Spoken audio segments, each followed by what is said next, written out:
ओम नमो भगवते वासुदेवाय। श्रद्धालु भक्तों, श्रीमद् भागवत महापुराण के षष्ठ स्कंद के 17वां अध्याय के अंतर्गत चित्रकेतु को पार्वती जी का शाप का वर्णन है। श्री सुखदेव जी कहते हैं, राजन परीक्षित, विद्याधर चित्रकेतु भगवान शंकर और पार्वती जी को इस प्रकार प्रसन्न करके उनके सामने ही विमान पर सवार होकर वहां से चले गए। इससे उन लोगों को बड़ा विस्मय हुआ।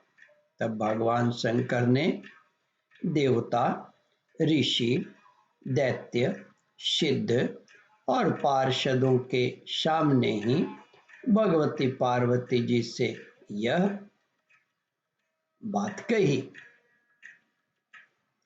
भगवान शंकर ने कहा, सुंदरी, दिव्य लीला विहारी भगवान के निष्प्रिय और उदार हृदय दासानुदासों की महिमा तुमने अपनी आंखों से देख ली। जो लोग भगवान के शरणागत होते हैं वे किसी से भी नहीं डरते, क्योंकि उन्हें स्वर्ग, मोक्ष और नरकों में भी एक ही वस्तु के केवल भगवान के ही समान भाव से दर्शन होते रहते हैं। जीवों को भगवान की लीला से ही देह का संयोग होने के कारण सुख दुख, जन्म मरण और शाप अनुग्रह आदि द्वंद्व प्राप्त होते हैं।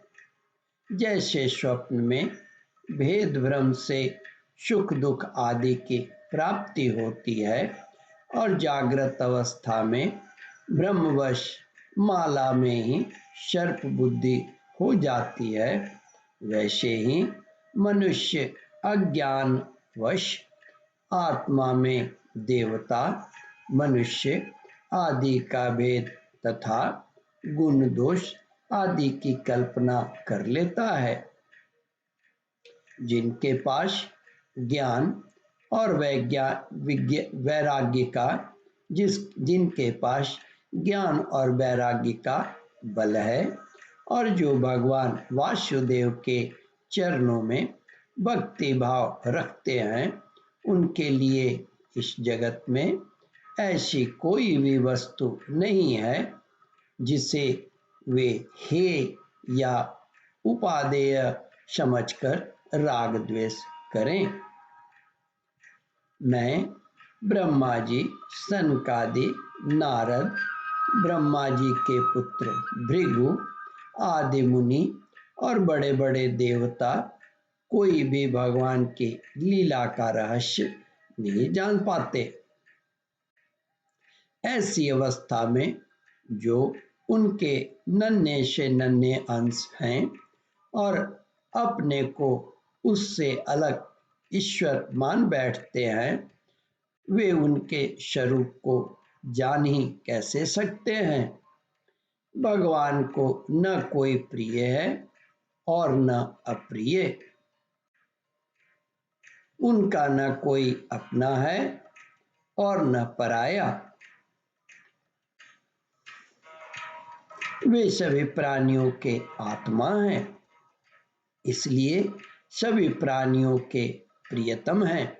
प्रिय यह परम भाग्यवान चित्रकेतु उन्हीं का प्रिय अनुचर, शांत एवं संदर्शी है और मैं भी भगवान श्री हरि का ही प्रिय हूँ।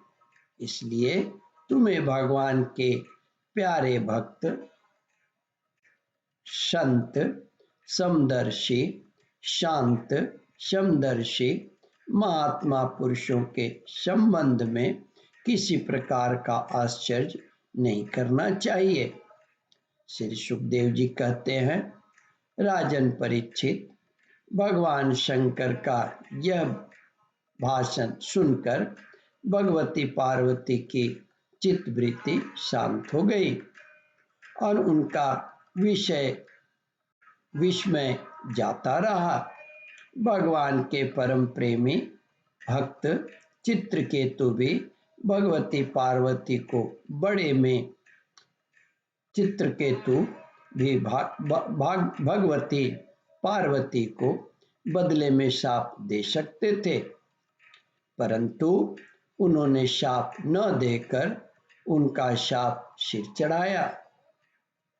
यही साधु पुरुष का लक्षण है। यही विद्याधर चित्रकेतु दानव योनि का आश्रय लेकर त्वष्टा के दक्षिणाग्नि से पैदा हुआ।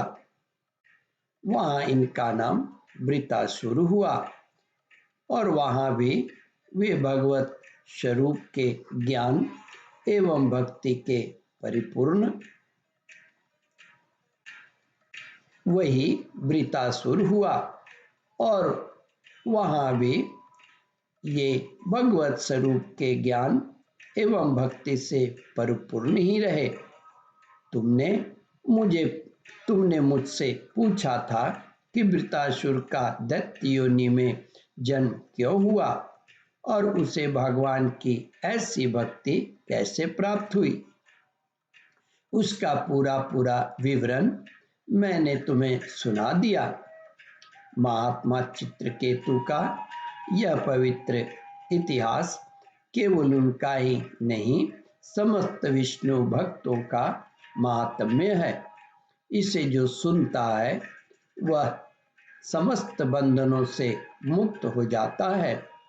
जो पुरुष प्रातः काल उठकर मौन रखकर श्रद्धा के साथ भगवान का स्मरण करते हुए इस इतिहास का पाठ करता है, उसे परम गति की प्राप्ति होती है। ओम परमात्मने नमः। श्रद्धालु भक्तों, इस कथा को ध्यान पूर्वक श्रवण मनन और इसका चिंतन करें। इस कथामृत का रसास्वादन अपने बंधु बांधवों को भी करावे। इस वीडियो को शेयर और सब्सक्राइब करें। ओम परमात्मने नमः। श्रद्धालु भक्तों, यहाँ पर 17वां अध्याय समाप्त होता है। इसके आगे 18वां अध्याय प्रारंभ करूंगा। ओम नमो भगवते वासुदेवाय।